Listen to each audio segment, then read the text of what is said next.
প্রথমেই গুরুজনদের প্রণাম এবং ছোটদের আন্তরিক ভালোবাসা দিয়ে ভিডিওটা শুরু করছি। যদিও আজ একটি বিশেষ দিন, আজ হলো মা ষষ্ঠীর পুজো। এই পুজোতে সব মায়েরা তার সন্তানদের মঙ্গল কামনা করে পুজো দেয়।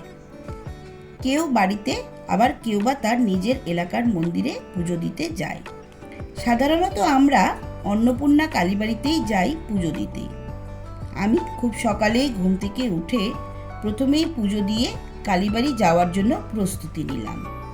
এই যে আমি আর আমার দুই মেয়ে বেরিয়ে পড়লাম মন্দিরে পুজো দিতে।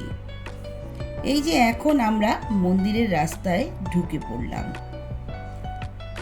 এই মন্দিরে প্রচুর গাছ আছে। এই গাছগুলোর জন্য মন্দিরের পরিবেশটা আরো সুন্দর লাগে। এই যে আমরা মন্দিরে এখন ঢুকছি। প্রথমেই আছে সিদ্ধিদাতা গণেশের মন্দির এবং তারপরেই আছে বারের মন্দির। তারপর একটু এগিয়ে গিয়েই ডান দিকে আছে মায়ের মন্দির। আমাদের এখানে যত বিয়ে, অন্নপ্রাশন এবং শুভ অনুষ্ঠানে সকলেই এখানে পুজো দিয়ে যায়। আজ কালীবাড়ির পরিবেশটা দেখুন কি সুন্দর। প্রত্যেক মহিলারা এখানে এসেছে মা ষষ্ঠীর পুজো দিতে। যার যেরকম নিয়ম সে সেইভাবেই পালন করছে। ষষ্ঠীর দিনটা কালীবাড়িটাতে খুব ভালো লাগে। আমরা মহিলারা সকলে গাছের নিচে প্রসাদ সাজিয়ে পুজো দিতে বসি।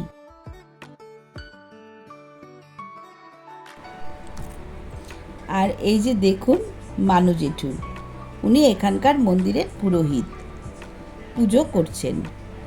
পুজো শেষ হয়ে গেলে সব মহিলারা গাছের সাথে সুতো বেঁধে 5 বার ঘুরতে হয়। সকলে যখন একসাথে সুতো বাঁধার জন্য ঘোরে তখন দৃশ্যটা না খুব সুন্দর লাগে।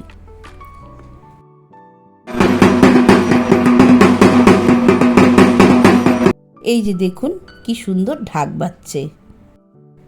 কালী পুজোর সময় এই মন্দিরটিকে খুব সুন্দর করে সাজানো হয়, তখন আরও ভালো লাগে এই মন্দিরটা।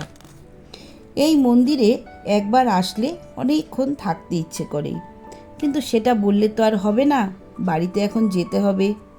যারা নকশালবাড়িতে থাকেন তারা তো এই মন্দিরে আসেনি,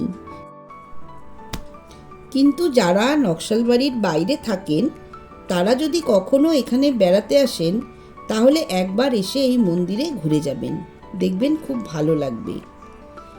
মা ষষ্ঠী কৃপা আমাদের সকলের উপরই থাক। তাহলে ভিডিওটা এখানেই শেষ করলাম। দেখা হচ্ছে পরবর্তী ভিডিওতে।